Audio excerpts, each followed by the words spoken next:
Hello, and welcome to this first of two lectures on Martin Hajer's book, The Politics of Environmental Discourse. Martin Hajer is a Dutch political scientist who is currently at the University of Amsterdam. This book was first published in 1995, so it's a very important book because it is an attempt to try to take the developments in discourse theory and apply them to the public policy realm, and in particular to the analysis of environmental discourse. Now, what Hajer is interested in is the way in which the ecological crisis, the environmental crisis that became so apparent in the 1970s and 1980s was a discursive construction. And it is one which involved a sort of shift in the mentality of people towards the environment. It is actually quite surprising because the conceptual challenge of comprehending the environmental degradation at the global scale is one that requires us to really transcend our immediate context and to make all sorts of global connections. And that's not necessarily so easy to do. How did that happen? Well, what he wants to argue is that there developed from the 1970s a discourse which had certain emblematic images associated with it. Those planet Earth pictures that first began to be circulated from the Apollo program showed the Earth as a single community and as a vulnerable planet. And so there developed a new form of consciousness which was planetary, that didn't really happen before. Some people had it, but it wasn't mainstream in the way that it became from the 1970s onwards. And what you got as the society, industrial society, began to confront some of the side effects of industrialization, which were increasingly weren't marginal side effects, they were impacting everyday life. Love Canal, chemical spills, oil spills, and the like. You had a realization that politics and political life and public institutions had to begin to address this common resource that we had, which was the environment, and that this required new forms of politics which went beyond the nation state. Problems like acid rain, problems like global warming could not be addressed by one state alone. It required action at the global level. In this attempt to address the contradictions of modernization, experts became extremely important, and certain reports which began in the 1970s and began to circulate amongst elites were extremely important. He points out to the importance of the Limits to Growth report, which was a report to the Club of Rome, an elite report which nevertheless was very technocratic, but pointed out the environmental consequences of economic growth model that we were on at that time. There were certain apocalyptic tendencies in this discourse, and of course the deep ecology and the more radical elements in the environmental movement argued that what was required was fundamentally challenging the centrality of growth in the capitalist development of capitalist economic development model. Now, in the Soviet Union, one also had major environmental issues, environmental crisis as well. So it actually went beyond simply capitalism. It was about industrial society and its contradictions. In 1987, a report called commonly known as the Brundtland Report, after the Norwegian politician who headed the commission that looked into global environmental degradation, began to promote a new discourse. It was a discourse which already was in existence in the environmental movement, but it sort of mainstreamed this discourse. And the key buzzword that they really promoted was the idea of sustainable development. Development had to become sustainable. And this form of consciousness, green thinking, became more and more mainstream in the 1980s and the 1990s. So much so that politicians would argue that we are all green now. Now, Hajer is very sensitive to the fact that there actually is a contradiction between industrial society and people's commitment to growth and having growth central, and this ecological critique. And if we are to make industrial development and economic growth really sustainable, that really requires fundamentally challenging how we do things. And the degree to which that contradiction became manifest, or whether it was smoothed over, is one of the issues that he wants to examine in this book. And he begins with really acute insight, which is that sustainable development has, as a discourse, has a paradox associated with it. It became the basis for what he calls the first global discourse coalition in environmental politics. And we'll discuss what that means in a minute. But the paradox of this is that this coalition, it could only be kept together by virtue of its rather vague storyline, at the same time as it asked for radical change. So with this idea of sustainable development, it became something that everyone was for. No one was against the environment. No one wanted to be seen as being against the environment. To be green was to be modern in a new way from the 1970s and the 1980s onwards. But what that meant, and the degree to which the contradictions between the current growth model and a commitment to being green, the degree to which those were going to be allowed to become clear, or whether they were going to be smoothed over, that was the key issue. And one of the reasons why sustainable development was so successful is because it was so vague. It was a buzzword that everyone could pay lip service to, but it was vague, and the environmental discourse that went along with it, it was fragmentary, it was contradictory, it was incoherent.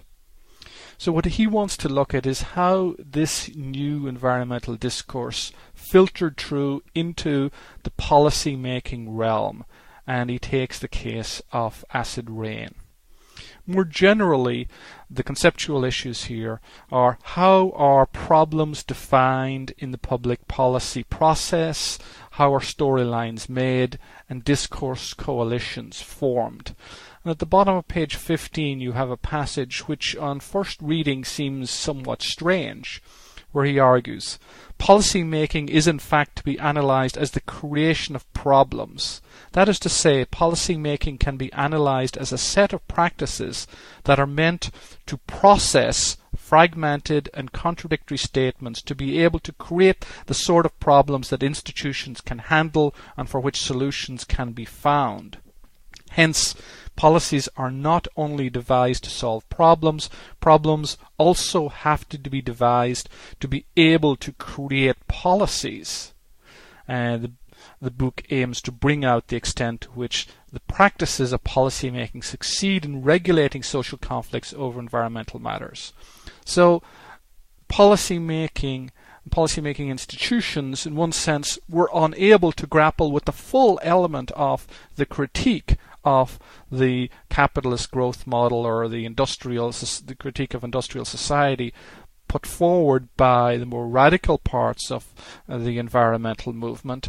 And so what they did is they took that particular discourse and tried to make it manageable and have it address issues that those institutions, as public policy institutions, could handle. What he wants to analyze is how do these institutions, how do they create a particular definition of a problem. And he situates this within larger understandings of regulation. And his notion of regulation is a very discursive one here. And he points out he gives us three different concepts to begin to understand this. The first one is discursive closure. I prefer the term simply problem definition and description. But how institutions become framers of problems, how they recognize certain problems, how they don't recognize other problems, and how, in many instances, these institutions act in a self-interested way to define a problem in a way which serves their institution, and they exclude certain policy or problem definitions which marginalize their institution, or which they cannot handle, or which are much too radical for those institutions. They're not able to handle those problems.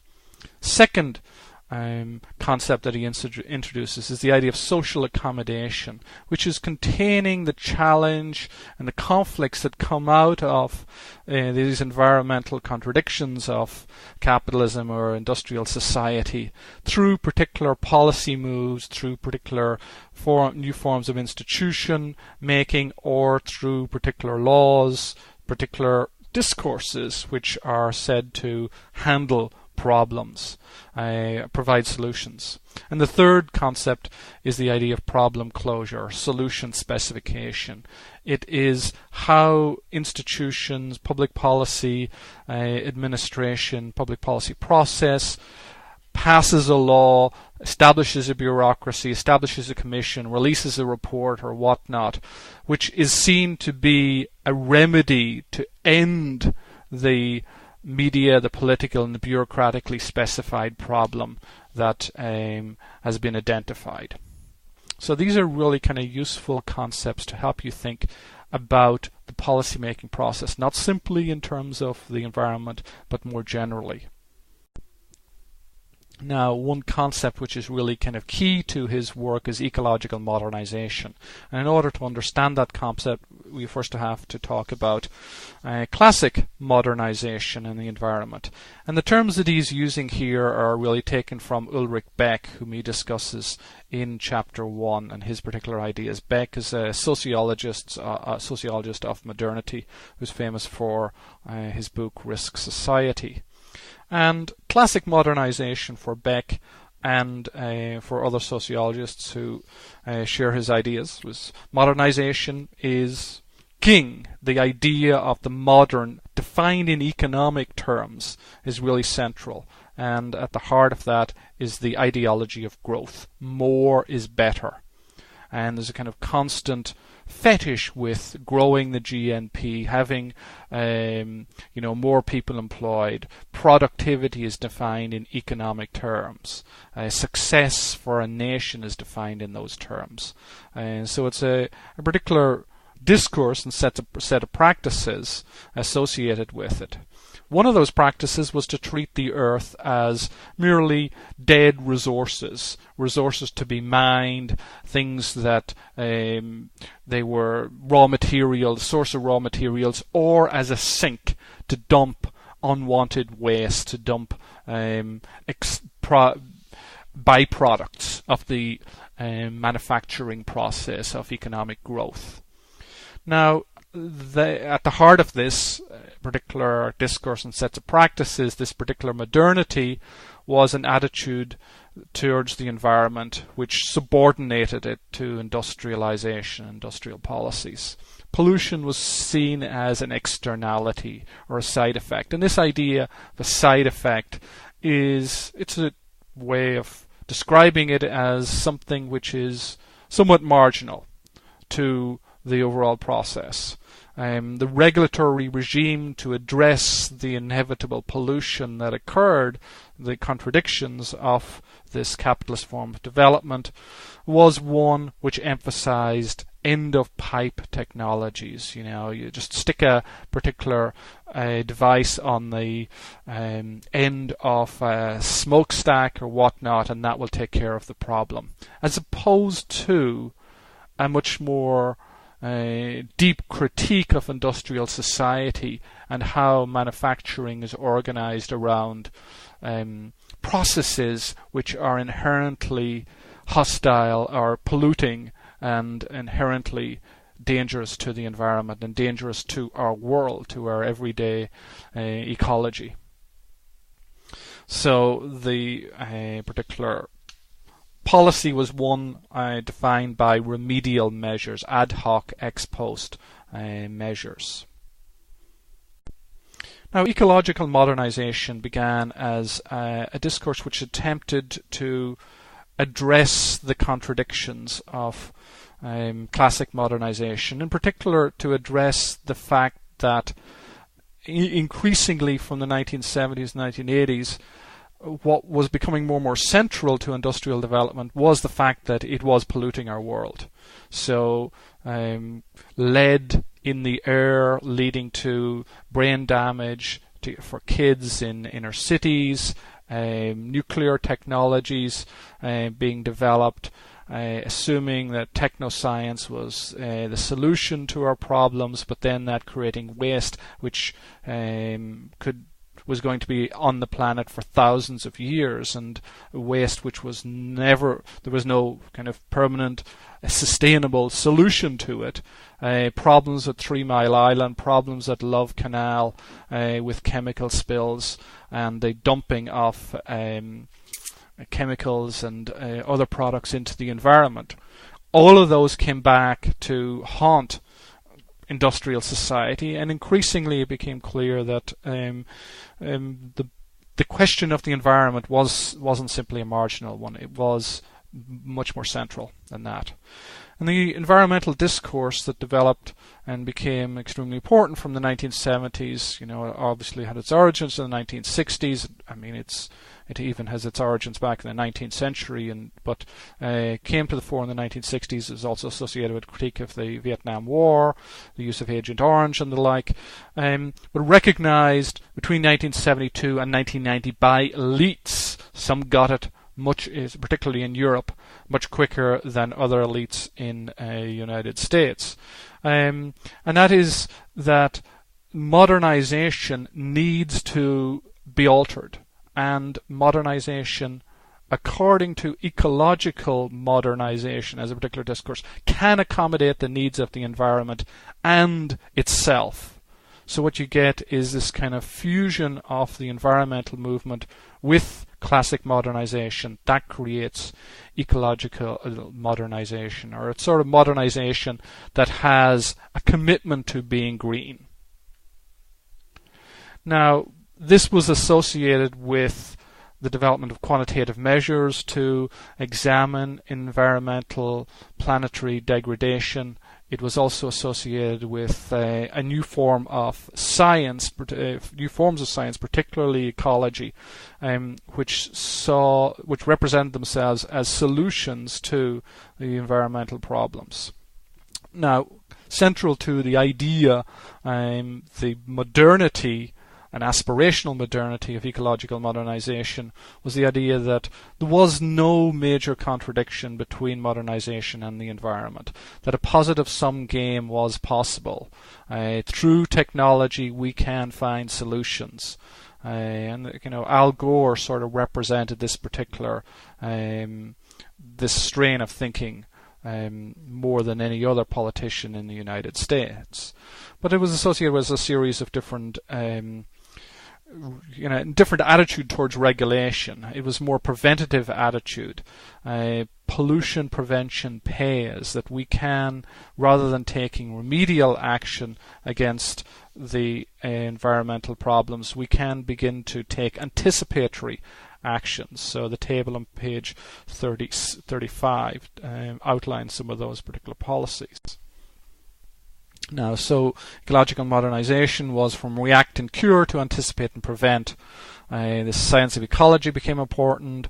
The pollution prevention pays principle was adopted, and this is by elites, politicians, newspaper editors, intellectuals, and public administration officials, people in the civil service gradually getting it.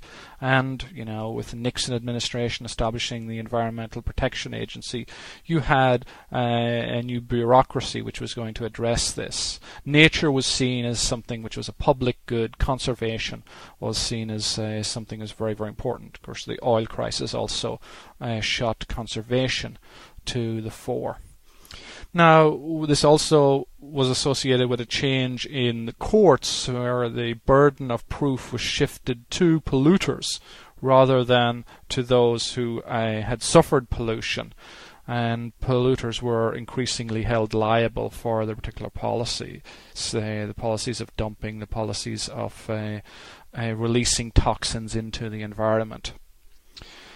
And this, as I mentioned before, led to the creation of new regulatory agencies, new policies.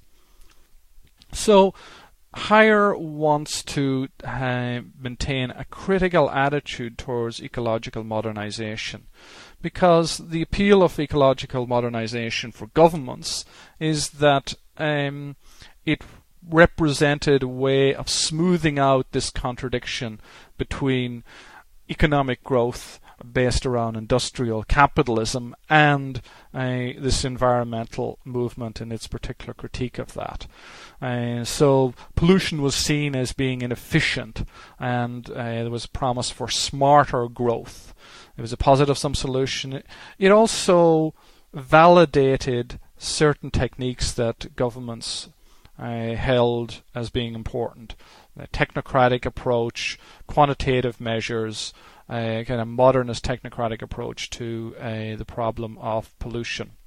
And it was also a strategy of political accommodation, in which the more radical critique from the environmental movement could be marginalized, and even polluting companies could represent themselves as being green and market themselves as being green, and then get the positive benefits from that. Even mining companies began talking about sustainable mining as this particular discourse of sustainable development came to the fore. Now, what Hajer wants to ask, is this merely a rhetorical ploy trying to reconcile the irreconcilable, a discourse that seeks to avoid addressing basic contradictions? Or, in the more positive way of looking at it, is it a first step towards a sustainable modern society, a new type of modernity, a reflective modernity, a mid-risk society? And that's what Ulrich Beck's ideas are all about, talking about the way in which ecological modernization is changing the very nature of the modern and what it means to be modern. Now, he then, beyond chapter 1, goes and analyzes ecological modernization in the various countries. He talks about its background more in chapter 3, and then in chapter 4 he discusses in his case study the way in which you had two storylines in England, a traditional pragmatist storyline versus an eco-modernist storyline about acid rain, and that's the emblematic issue that he wants to address. Acid rain is not simply a question of the degree of sulfur in the being released from power plants, then going up into the atmosphere, mixing with rain, and then leading to severe tree damage across the world.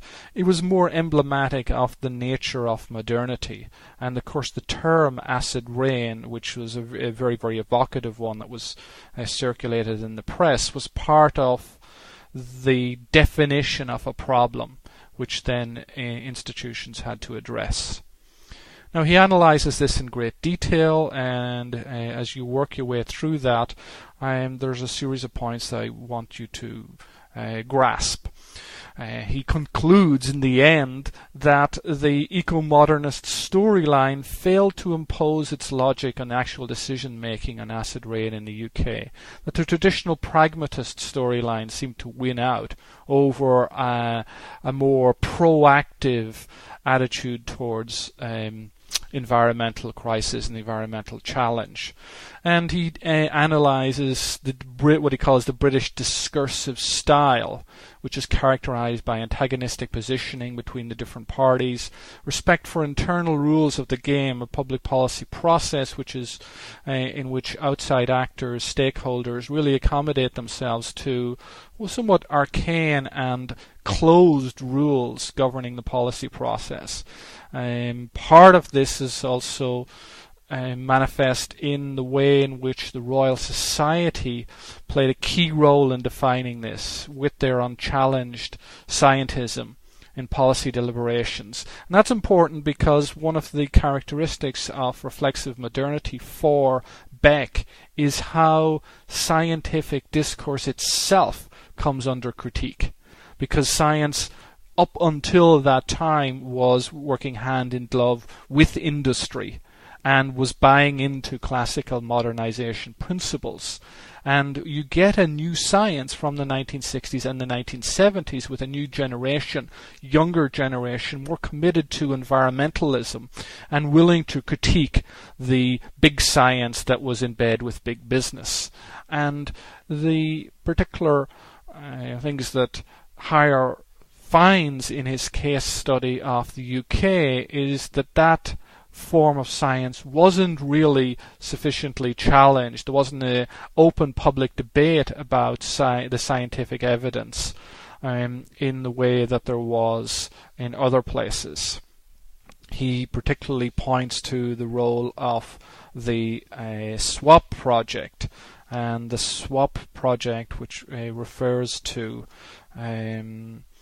the surface water acidification program. It's discussed on page 113, which was launched by the Central Electricity Generating Board in September of 1983, a 5 million research project into the acidification of fresh water, and funded by this generating board and by the British Coal Board, conducted by the Royal Society. And that was the key mechanism, the key report and hearings, which then generated the decision in the case of the UK to just address just promote a policy solution, which was the adaptation and the retrofitting of power stations with flue gas desulfurization, or just scrubbers, the FGD scrubbers. But in one sense, that did not address the larger ramifications of the problem of environmental degradation and of acid rain, and it in and of itself did not fully solve the problem of acid rain. He discusses the case of the Netherlands in chapter 5, and he finds that instead of two policy storylines which were going at it and were in contradiction here, the Dutch government and Dutch policy, public policy process, adopted eco-modernization quite quickly. It became institutionalized. It was articulated by those in the government as well as by non-governmental organizations. Yet it failed to produce outcomes which were significantly different from the UK. And he explains this by arguing that there was actually a disconnect between the policy discourse on the one hand and the actual policy implementation on the other hand. He goes into and defines the Dutch discursive style at the end of that chapter, which is on the one hand inclusivist, but yet there's a strong divide between recognition of a problem and regulation of the problem.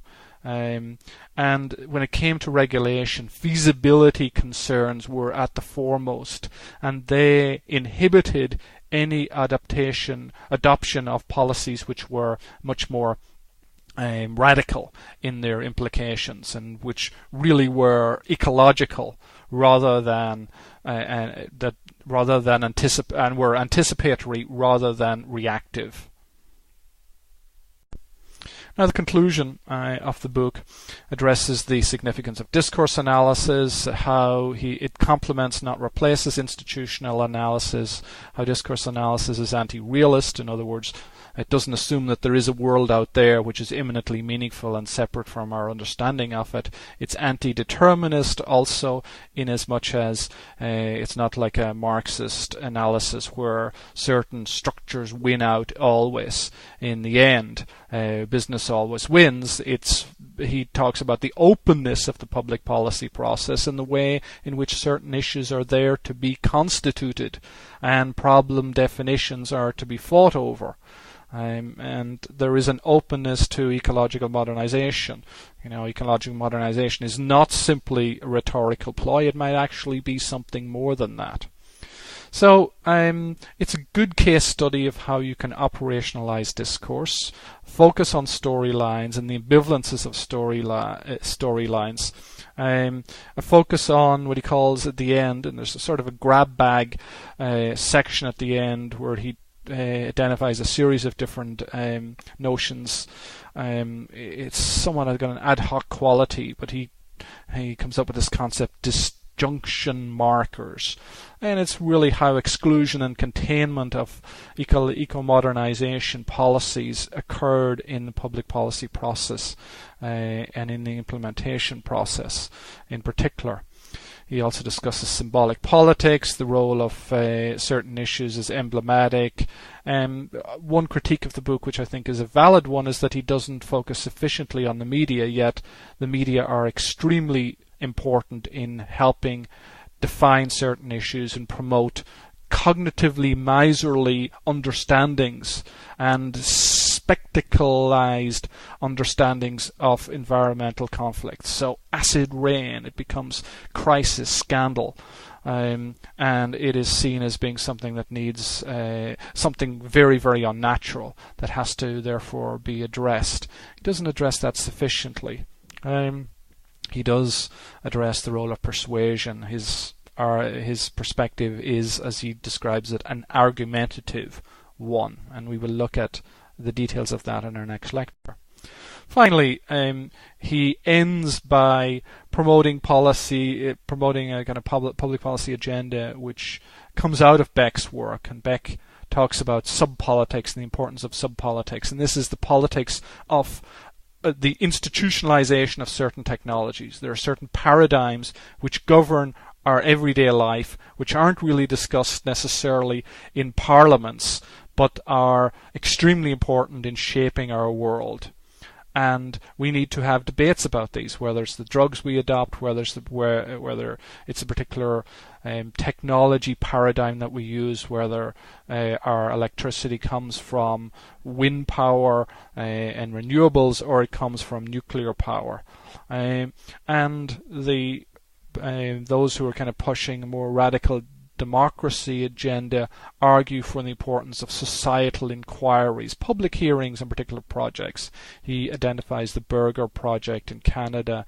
Berger hearings is one particular exemplary form of public policy hearings on issues in which all stakeholders can come and have their say in open town hall meetings about certain issues which are central to the life of the community. Discursive law is another example of this. So overall, this is a very interesting and important book, and I hope you begin to grasp how someone can use a discourse analysis to analyze the public policy process.